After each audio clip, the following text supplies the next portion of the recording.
now we are working on double angle formulas. So this one happens, it's not okay to have a number in with the angle. It's not okay to have a 2 there. It's not okay to divide by 2.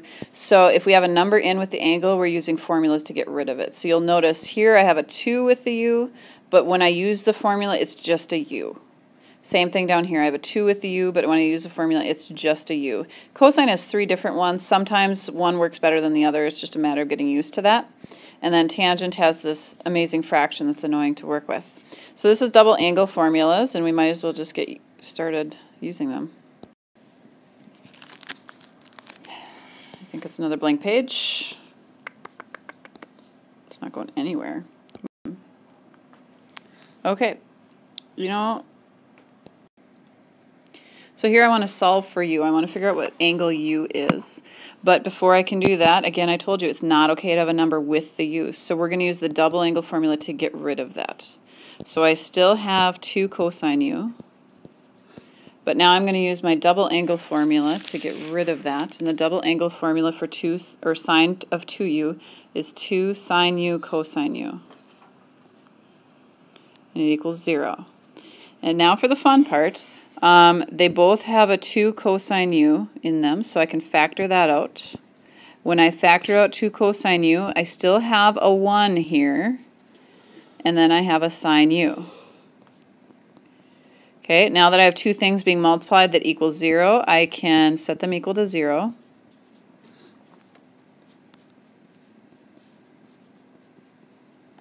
Divide by 2.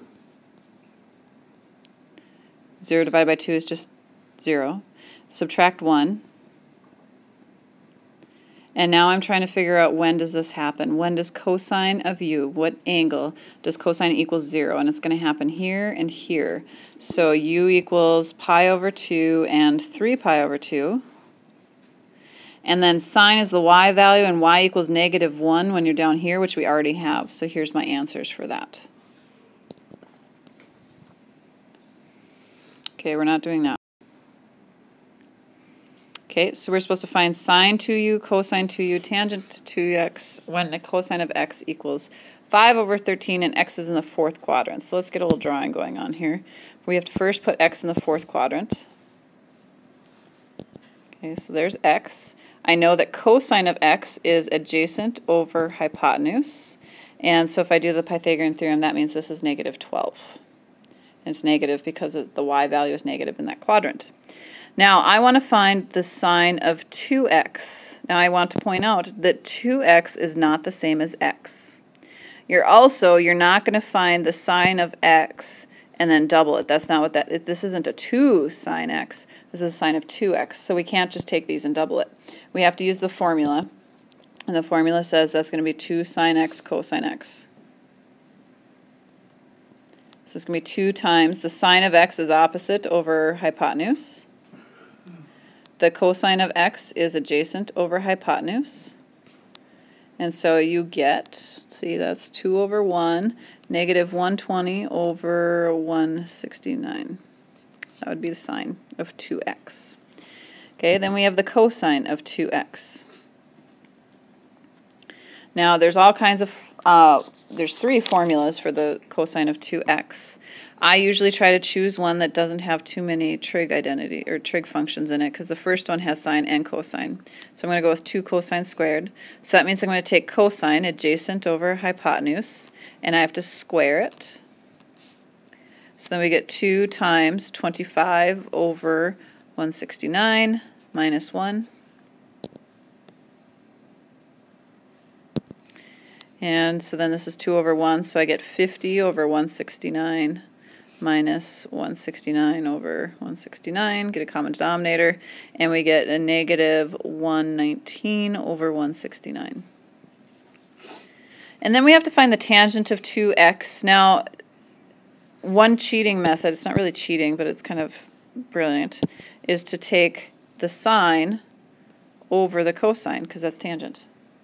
And so that works out really nice, because 120 over 169 divided by negative 119 over 169, these guys cancel out, so you just get 120 over 119. And so that's tangent. Okay? However, there's going to be times where you don't have that and you have to use the formula for tangent. So we're going to look at the formula for tangent and use it. So the tangent of 2x equals 2 times the tangent of x over 1 minus tangent squared x. You need to know how to work your fractions here. The tangent of x is opposite over hypotenuse. No, it isn't. No, it isn't. Tangent of x, let's try that again, is opposite over adjacent. And it's still opposite over adjacent. So this is 2 over 1, so I get negative 24 over 5 over 1 minus, and then when you square that, you get 144 over 25.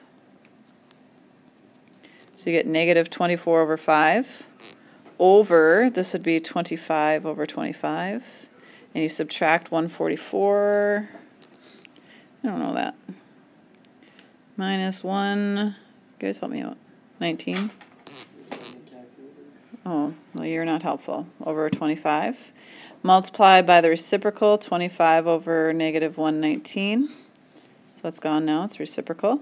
5 goes into 25 5 times.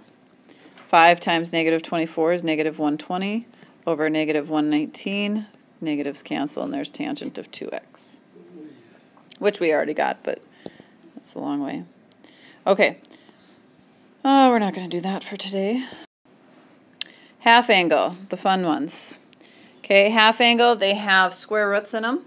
That's one of the fun things. And then the other one that we've talked about a lot is you need to figure out what u is and then put that number in right there. You're not going to put this whole thing in right there. You're just figuring out what this number is and putting it right there. So for example, if we're trying to find the sine of 105 degrees, we first start by rewriting it as something over 2. So what do you divide by 2 to get 105 degrees? 210. Okay, so we're in sine. That means if I go up to the identity, I'm going to go right here, and that is going to be 210. So I have 1 minus the cosine of 210 degrees all over 2. Now, as far as the plus or minus goes, where is 105? Which quadrant? Second quadrant. Is sine positive or negative? It's positive, right? Sine is the y value. It's positive there, so this will be a plus.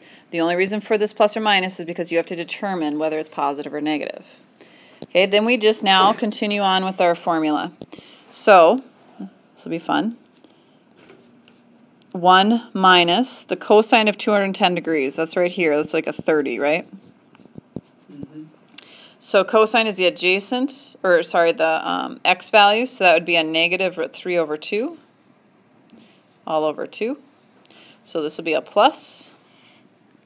And then I get the square root of 1 plus root 3 over 2, which will be 2 over 2. That's all over 2. So then we have 2 plus the square root of 3 over 2 over 2. And because I have a fraction going on here, I'm going to make this a fraction also, and I will multiply by the reciprocal. So now I have 2 plus root 3, and on the bottom I'll have a 4, which is nice because I can square root the 4, right? Square root of 4 is 2. And so on top I'll be left with the square root of 2 plus the square root of 3. And so inside the square root we'll have a square root. We're just going to let it be and keep that. Can you just get rid of kind of those square roots cancel each other out? If one was a squared, they're both square roots. So no, it's like a double square root. Okay, then we have things like solving this equation.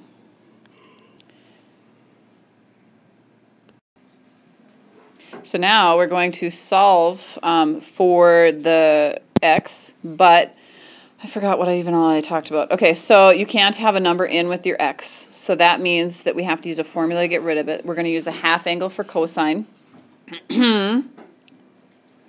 And so I'm going to copy down what I have on the left. Now notice cosine is squared, so I'm going to take and I'm going to square this whole thing. And then I'm going to plug in the formula. Formula is plus or minus the square root of 1 plus cosine of x all over 2. And now as I start to solve this, I see I have a plus or minus. Now that's going to be taken care of by the squared, because either one, if I square it, is going to cancel out. And then also I square the square root, and those cancel each other out. So now I have 2 minus sine squared x equals 2 times 1 plus cosine x over 2. And then this is kind of nice because these 2's are going to cancel. I have a 2 on top and a 2 on bottom. So now we have 2 minus sine squared x equals 1 plus the cosine of x. And a lot of people at this point kind of freak out because we have sine squared and we have a cosine and they're not the same thing. So what you need to do is use trig identities, Pythagorean theorem, Pythagorean identities to change sine squared into 1 minus cosine squared. So those don't go away. And then I still have 1 plus cosine on this side. And I need to distribute my minus sign. So it'll be 2 minus 1 will just be 1. Distribute the minus sign there and I'll get a plus cosine squared equals 1 plus cosine of x. Okay, get everything to one side. So I'll subtract 1 from both sides. They cancel out. And I'll move cosine of x over. So we have cosine squared minus the cosine of x equals 0. This is not going to be double bubble because I only have the two things. I'm going to factor out a cosine. And I'm left with the cosine of x minus 1 equals 0. So now that I have two things being multiplied, I can set each one equal to 0.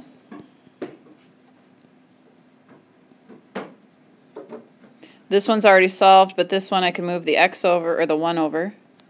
So on my unit circle, cosine of x equals 0. Cosine is the x value, so it equals 0 at pi over 2 and 3 pi over 2. So x equals pi over 2 and 3 pi over 2.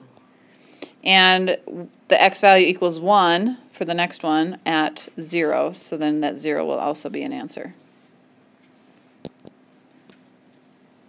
And that is that.